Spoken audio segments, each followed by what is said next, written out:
So I would like to welcome to the show today, I have Peach, Benj, Ryan, and Cobb from the band Punk Rock Factory. Welcome. Hello. How are you guys doing today? Good, man. Good. Yeah, pretty good. Caught us right in the middle of studio redevelopment. Yeah. Nice. Loads of building work going on. Might look lovely on camera. Just don't. Awesome. No, it's nice to have you all on here, and all on one cam as well. So this should be interesting. Normally I have like a Brady Bunch situation with all the band members because everyone's been separated. So this is kind of cool. But yeah, we're here today to talk about well, your new single, How Far I'll Go, and also your album as well, A Whole New Wurst. Did release at the end of last year. Now, I was about 10 minutes away from emailing you guys initially because I discovered you guys on TikTok. Okay. And you were on my list for about the last month, 2 months or so to actually like email and get you on the show. And then I saw you got picked up by Peak from the Pit, PR, and I was just like, oh, well, that makes it easy because I know the guys there. So like I said, I was about to reach out to you guys because I discovered your Blinding Lights cover. Oh yeah. Did, which I love it. And I DJ, well, I'm virtually DJing rock clubs at the moment online via Twitch and whatnot. And I love a good cover, as do the people watching. And I like it when bands take on new songs, which is what you did with this one. Because obviously The Weeknd, I think you released that song, I think it was last year, wasn't it? Or was it the year before? Yeah. And yeah, having seen him play the halftime show at Super Bowl as well, I was like, it's good. I love the song, and your guys' cover is great. And that's what I discovered on TikTok. So I was like, I'm the head of like streaming services for a radio station, and I look after their TikTok channels. I look after like Twitch channel, all that kind of boring stuff. But I do go through TikTok just to sort of stuff. And you are one of 2 bands that I've discovered through there. You were the first, which makes this kind of cool. And there was another band called Republic, which I discovered as well. Very different from you guys. But what I want to do before we discuss your new stuff or your current stuff that you're here to do, what is this like using that platform over this sort of time, over this year, must have really worked out for you guys, because like I see how many sort of like, if you want to go into the numbers side of it, how many hits, how many plays, all that kind of stuff you get on there. And how did you guys sort of like feel adopting that platform and becoming sort of like performers to that, that platform? It was a weird one at first, wasn't it? Because we didn't really think it was going to work on there, but then we just kind of kept putting the videos, and then the Lion King, wasn't it? I just can't wait to be king. Yeah. We just tested it on there, weren't we? Yeah. Like we were trying to have a music video, trying a live video, trying all sorts of stuff. Because most bands on there at the moment are kind of playing that TikTok game, aren't they? Where they're doing like weird little videos of I like this or I like that, and we're not about that at all. Like as much as we're doing well on TikTok, we're still just doing what we do on everything else, which is make videos. Like we don't want to do those kind of things. So it's cool that it works. Oh, it's awesome. Like I say, I discovered you guys from it, and it was like I said, it was the Blinding Lights cover. Then I discovered your Disney side, which is awesome as well. I used to live in Florida, so I'm all Disneyed up. I lived about an hour from Orlando, so it's just down the road, and I was an annual pass holder as well. So hearing those songs in that style was fantastic. And this album, A Whole New Wurst, is just full of Disney across the board. I'm just trying to think, apart from the one you just released, you've got Let It Go with Garrett from Bowling for Soup. You've got You're Welcome. You've got I just can't wait to be king, which you just mentioned.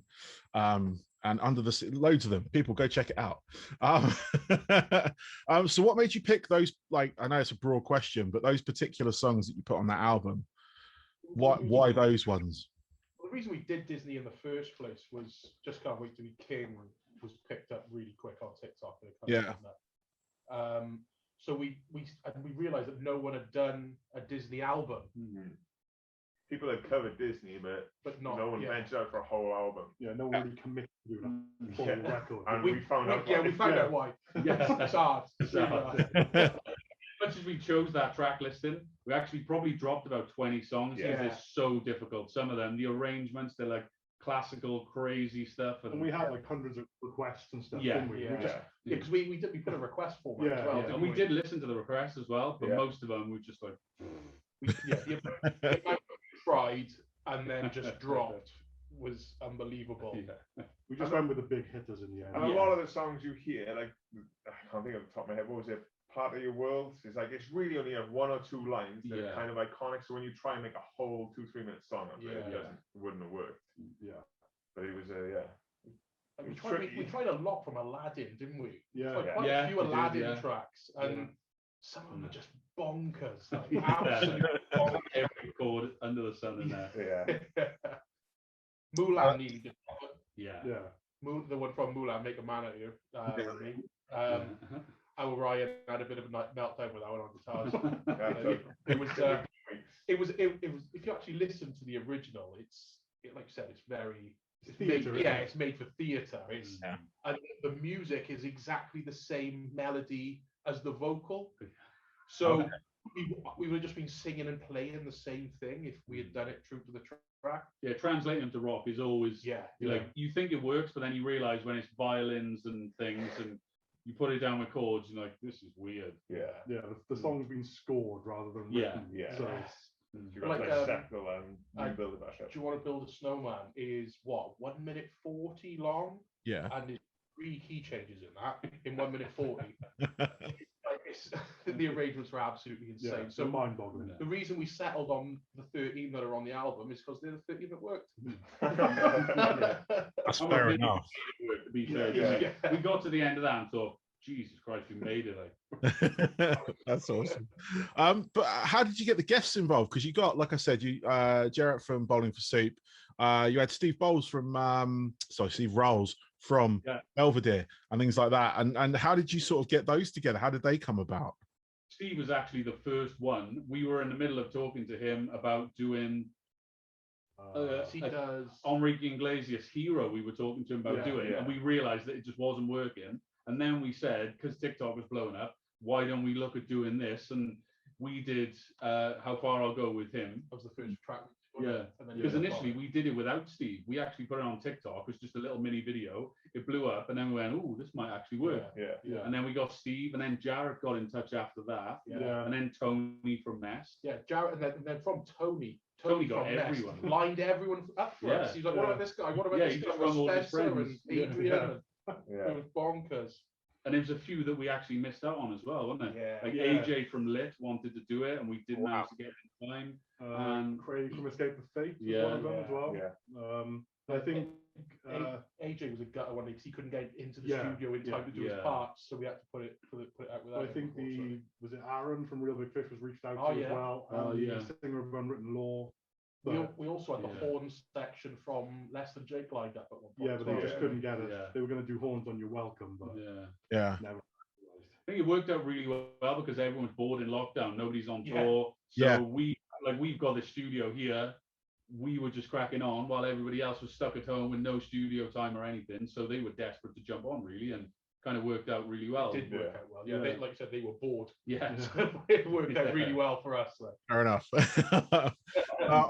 I'm a big fan of Belvedere, and I just recently had Steve on here as well, because they're like in the process of releasing a new album at the moment, and it was great, like listening to that and hearing him on there, and hearing Jarrett, hearing like all the others you've got on there. I mean, I don't want to spoil it for anyone, but there are a few cool guests on there.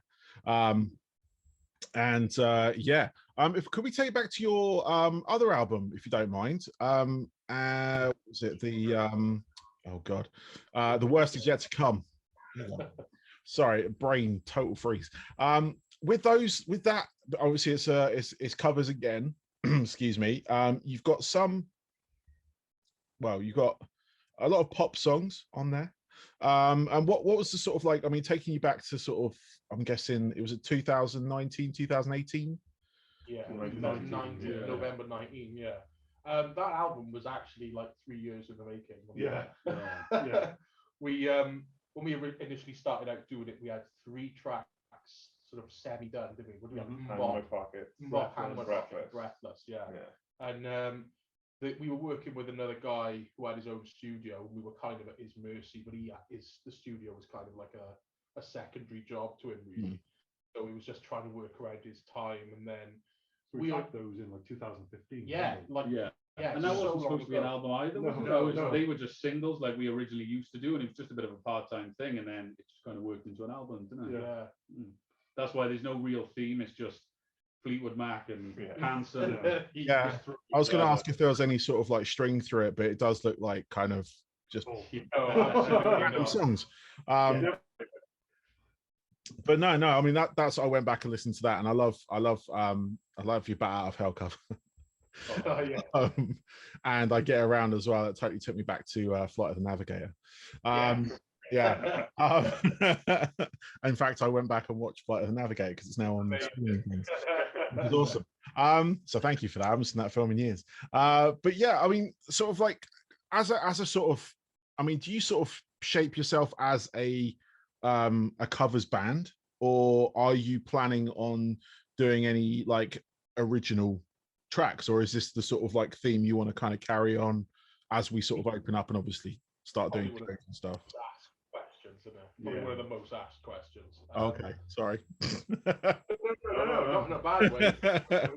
A lot of people asking if we're going to do original, and the answer is always the same. It's always maybe.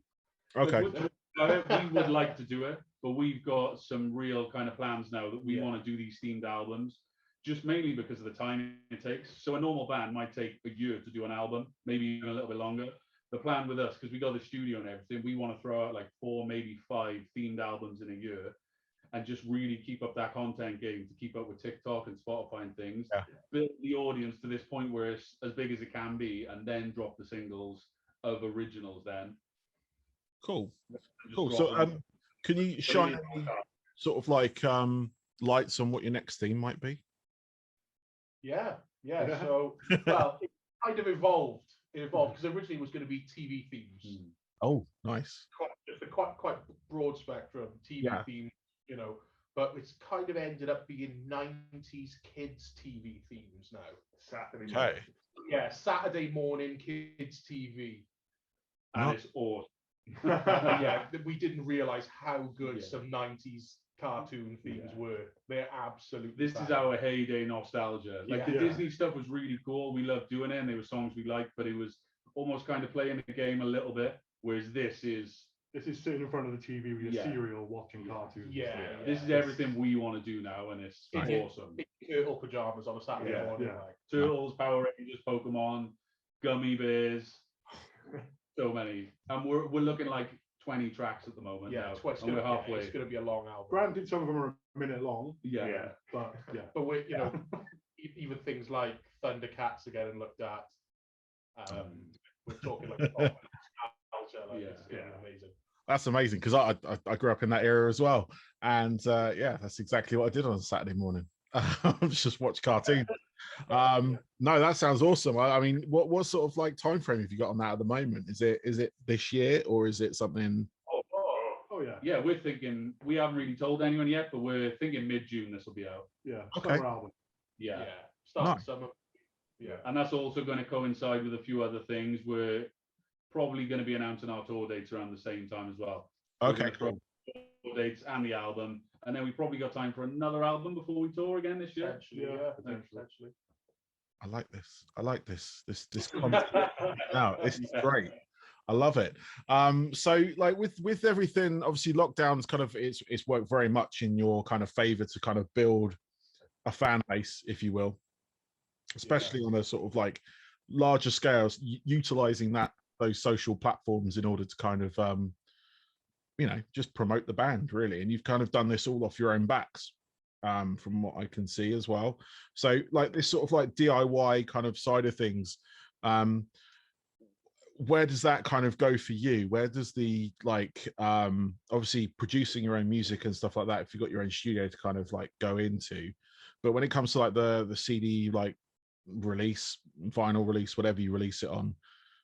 Is that through your own label? Are you doing your own sort of label side of things, or have you got a team of like, you know, distribution or anything like that?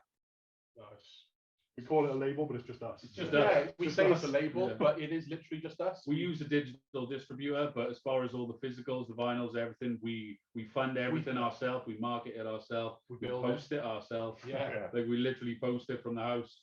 Wow. It's us. Yeah. Everything gets produced up ourselves. Yeah. Benj Videos. deals with all mix everything. So yeah, we don't need anybody. We are literally our own. Like the only thing we agreed to have was an agent, really. So apart from that, everything else, we don't need management. We don't need a label. We kind of got everything. No, that's awesome. That's awesome, because obviously, you know, you've got press agent and stuff, and that is something that, unless you sort of know your way around the press sort of like area, it's always good to get someone who knows that involved. In this respect, because I used to be in a band back in the day, and we were very much DIY, and I did all the PR, I did the management side of it, I took on all these sort of admin side of things, and I had to build from scratch like contacts within the industry. Which over time, you know, you get all of them in there, and it's kind of like I flipped it back around, and I'm on the sort of like journalistic side now, with this podcast and whatnot, and working for TotalRock and things like that. So it kind of like, you know, you do make friends in that area. But no, it's good to have that on there. And no, I'm just really looking forward to your next album. I'm really like, I want to go back to that. So what track, apart from the ones you've mentioned already, like Teenage Mutant Ninja Turtles, possibly Thundercats, have you got any sort of like of the sort of like British cartoons or anything like that? Have any of those sort of come in? Yeah, we've got Funhouse, which is beautiful. We'll say the same about all of them, but that sounds especially epic. 40 seconds of nonsense. That's all it is. Well, any other British ones? I don't think there are. We've got Round the Twist, which is Australian, but obviously that was around. Yeah. We've got not pretty British ones. We've got Bucky O'Hare. Yeah. Darkwing Duck, Goof Troop. What else? Mask. Wow, Mask. Again, with that dinosaur. Yeah. Scooby-Doo. Scooby-Doo. Yeah. Captain Planet. Captain Planet. Just throwing them out and forgetting about them. Yeah, there's like 20 of them. Can't remember them. Top of my head. No, that's awesome. I am looking forward to that, and I look forward to playing that on my shows and stuff as well. So that's awesome. On Instagram as well, if you want to have a look at there. We've been put each week as we kind of get them done. We've been putting up little teasers. Okay. About them. Yeah. I would check that out. I would definitely check that out. That's awesome. So I've got a couple of questions left, you guys, if that's all right. I can let you get on with the rest of your evening and stuff. But what I want to get is normally, like most interviews you get, what are your top albums, stuff like that. What I want to know are your 3 honorable mentions. So everyone's got their most favorite album in the world ever, you know, whether it's like Appetite or, you know, Nevermind the Bollocks, whatever genre you come from. But I want to know, outside of those like top albums, what are your honorable mentions? Oh, wow. It's hard to say. Unprepared for that one. Yeah. I'd say for me personally, Danger, Screw It. Have you heard that? Yeah, that like, but then that would probably be one of my top albums, but mainly saying that because they're such a unheard of band. But for me, they're just insane. Nice. Like, I love cock rock, and for me, I suppose Every Time I Die just holds dear to my heart. Like, The Big Dirty was such a filthy album. That's up there. Anyone? I don't know. Rise Against. I always go to them. Okay. I don't know what album though. To be honest, I usually just put them on shuffle and listen to anything by Rise Against. Okay, cool. Another one that's got to be said, Short Music for Short People, but that's probably the best album ever created. So it's hard to say. Yeah. What about you, B? I don't know. I mean, I've been listening to Ice Nine Kills. We had Spencer on the album, but Nice. I never really heard it. But the I think the album's called, was it The Silver Scream? Yeah. It's all like based on horror films. Yeah. I thought that was It really took us cool. all by surprise, didn't Yeah, it? they did. We listened to them like, Jesus, these are really good. Yeah, Yeah, it's super heavy as well. Yeah. They Yeah, still I love their album for not album, video for, oh god, what was it? Well, he started dressed as a clown. Yeah, I was gonna say that when the Pennywise It one. is the end, isn't it? Yeah, It is the end. Yeah, that's crazy. Yeah, it's a crazy video. It freaked my kid out. With Les and Jake. Les and Jake and the guy from Phoenix TX. That's it. Yeah, they're Nice. wicked. Excellent. Any others you want to mention? It's a bit emo, but there's a band called Dayseeker that I am just loving. Album Stick Talk. I found it in lockdown last year. Amazing band. Excellent. Yeah, your depressing stuff. I tell you what I listened to yesterday. I went on a bit of a nostalgia trip yesterday, and I ended up listening to the first 100 Reasons album. ID Gas Station. Yeah. I could have listened to it all day on repeat. Yeah. It's such a good album. Yeah. So good. A fantastic band. They're actually from down the road where I live. Right. Okay. And I had Colin on the show recently as well. He's currently got a new project with Jason Bold of Bullet for My Valentine and X Pitch Shifter. Right. Yeah, they're called They Fell from the Sky. So it's kind of like the heavy, or the track that I've heard is the sort of like heavier side of 100 Reasons. Yeah. I'll have a look at that. Yeah, that one album they did, Kill Your Own, wasn't it? 100 Yeah. Reasons did. That was a lot heavier than that first album, wasn't it? Or Yes. It had some tracks on it anyway, yeah. Yeah. Cool. Well, I've got one more question for you. What I want to know, your hobbies away from music. So when you're not doing this punk rock factory, what do you kind of do to sort of like either get away from it or just you've got something, else you do away from work? We literally do This this. is our all hobby. we do. Apart from, I've become quite partial to gardening. Oh, I like a bit of gardening. Oh, lovely. I like building stuff. Breaking down. Building stuff. Nice. Other end of the spectrum, I'm into my video games and stuff like that. I'm the noob, basically. Beautiful.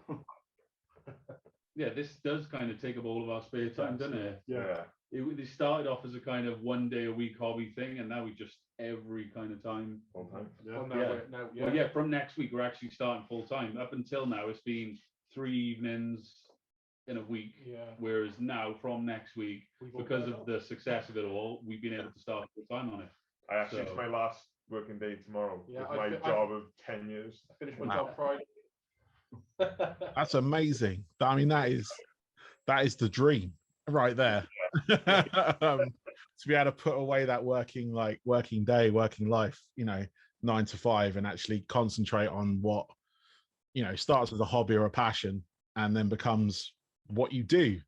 But that is amazing that you're actually going full time with this, which is excellent. And that's why we can maybe look at doing 4 to 5 albums a year. Yeah. I was going to say, where'd you find the time for that? Where's the time? Yeah. And the content game will be really stepped up now. We'll be able to throw out so much more videos, and we kind of throw out enough as it is, to be fair, but now it means we can really step it up a little bit. Yeah. Cover all the platforms there, really get up on the TikTok side of things as well, get more out on there. Nice. And then when you obviously when you guys kind of come to do live shows and stuff, how do you want that production to go? Is it sort of like, I mean, come this summer, hopefully there's going to be some kind of live music scene resurgence. But how do you guys see yourself with the performing of is it going to be this album, or is it going to be amalgamation of your first album? It'll definitely be an amalgamation of the 3 albums, I would assume. Yeah, we'll just be throwing out. Yeah. It'll be really hard to choose a set. I think we're probably going to end up playing 30 songs in a set or something, and potentially taking requests. Yeah. Depends if they're some of the more difficult ones. But that's going to be hard. We talk about that all the time. What are we going to play live? Yeah. But it's just going to be throwing everything in, really. Belters first and then see what's what. Yeah.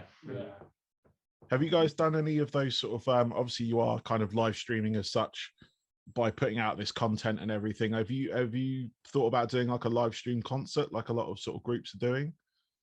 There was a lot of talk about it, wasn't Yeah, we were actually in the process of doing it, but in true PRF fashion, we couldn't just stick up a camera and do it. We were in the middle of building an entire kind of Wayne's World style set, getting into a venue in Cardiff, throwing it all together, and we thought, you know what?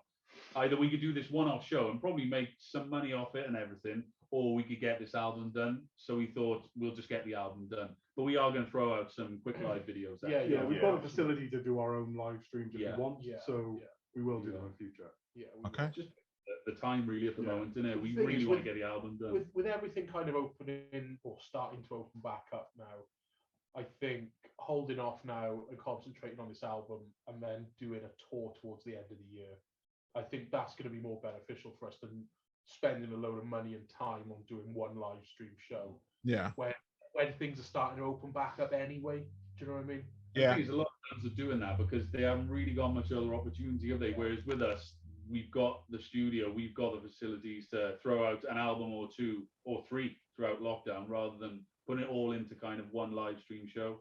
Yeah, and you've also got like just like that kind of like endless stream of content as well, which a lot of bands do find hard to keep up with, especially as I found sort of being the sort of streaming person at TotalRock and stuff like that.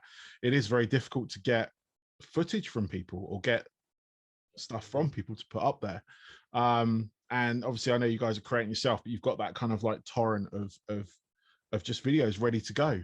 You know, there could be odd, you know, clips from the studio that never make the cut or whatever, but you've got that content, you guys are working on it, you've got it, and you're making that system, you're making those algorithms, if you will, work for you. Which is what a lot of people don't, you know, they expect, put a video up and they expect it to go viral, even if they, you know, they think it's funny or whatever. But there's a lot of, you have to build that momentum. You know, it's very rare that a video out of the blue will go, you know, viral, for want of a better word. But we all obsess every day. We're constantly trying different things to see if something works better than others. But I think we're just coming down to the fact that it's if people like it. It's starting to feel that way. So many different things you could try.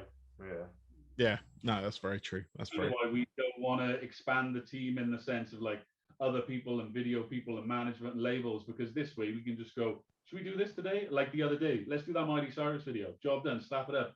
And it went and it blew up, and it's like, oh, there we go, nice. Yeah. And all of our big blown up videos have been stuff that we kind of decided on the day, really, haven't we? So to have that quick turnaround of stuff enables us to do things like that. That's amazing. That is amazing. I love that. Awesome. Well, guys, thank you very much. I really appreciate it. Good luck with everything you've got going on. Hopefully I'll have you guys back in, and if you guys play sort of like, you know, a show near me. I mean, the UK is near everywhere, so it's but I do endeavor to make it to the shows, and because my wife's loving the covers as well, and the kids are loving it, and all that kind of stuff. So, you know, it's a whole family thing at this point. But no, I hope to catch you guys live. I'll keep an eye on your socials and whatnot, and everyone else, go check them out. Punk Rock Factory. Go check their albums, go stream them, go buy them, especially go buy them because it's directly from them. And you know, Bandcamp Fridays and all that. Everyone, cool, do that. But yeah, no, thank you very much, guys. Cool. Thanks, Thank you very much. Cheers.